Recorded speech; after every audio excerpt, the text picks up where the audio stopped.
16h-20h, c'est Virgile sur M.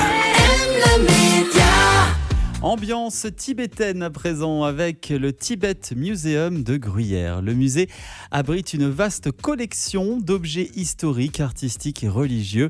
Le but est assez simple, offrir aux visiteurs un aperçu fascinant de l'histoire tibétaine. Pour nous accompagner dans notre voyage, Magali Yeni, responsable du Tibet Museum, est avec nous. Bonsoir et bienvenue sur M. Bonsoir. Alors tout d'abord, Magali, est-ce que vous pouvez nous en dire un peu plus sur le rôle et l'objectif du Tibet Museum ? Alors déjà, ce qu'on peut dire, c'est que c'est une grande collection d'objets, la plupart du temps sacrés, en provenance de l'Himalaya. Et le lien avec le Tibet et donc le rôle du Tibet Museum, c'est aussi de garder ensemble une collection qui est sortie du Tibet, qui est très représentative pour les Tibétains et pour leur religion aussi, pour le bouddhisme tibétain. Et donc, c'est de la maintenir un peu ensemble et de pouvoir offrir un panorama, une vision d'ensemble aux visiteurs qui viennent nous rendre visite. Ça fait plusieurs années que le musée existe. Oui, on vient de fêter les 15 ans du Tibet Museum. Ah, sympa. Oui. Et est-ce que vous êtes le seul musée en Suisse romande à proposer ce type de voyage ? Alors en Suisse romande, oui. En Suisse alémanique, il y a aussi une collection, mais un peu moindre. Et puis au niveau mondial, on est quand même vraiment une très grande collection d'art himalayen. Alors en parlant de collection, qu'est-ce que nous pouvons observer concrètement au Tibet Museum ?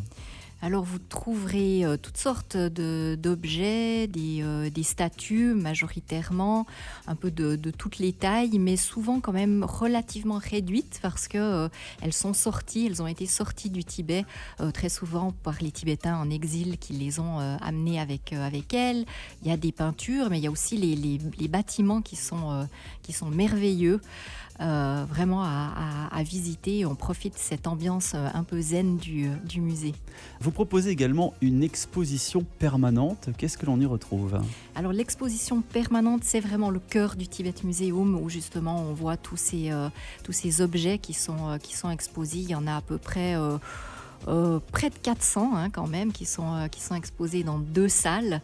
Ça c'est le cœur du Tibet Museum, et puis de temps en temps on a des expositions temporaires aussi. Alors vous proposez des expos et également d'autres activités et événements. Quelles sont-ils ? Alors, on propose des concerts, on vient d'y avoir la fabrication d'un mandala de sable par deux moines.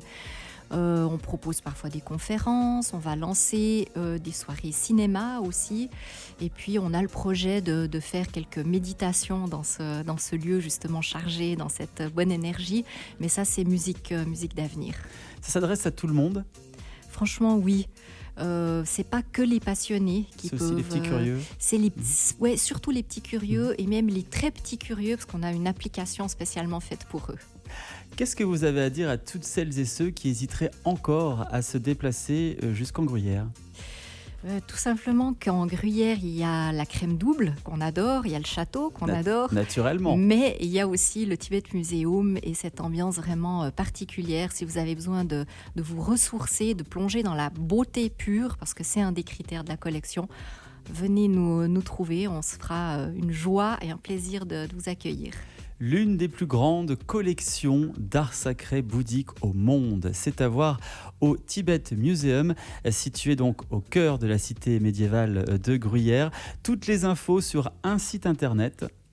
Oui, c'est tout simplement tibetmuseum.ch et là vous trouverez tout ce qu'il vous faut.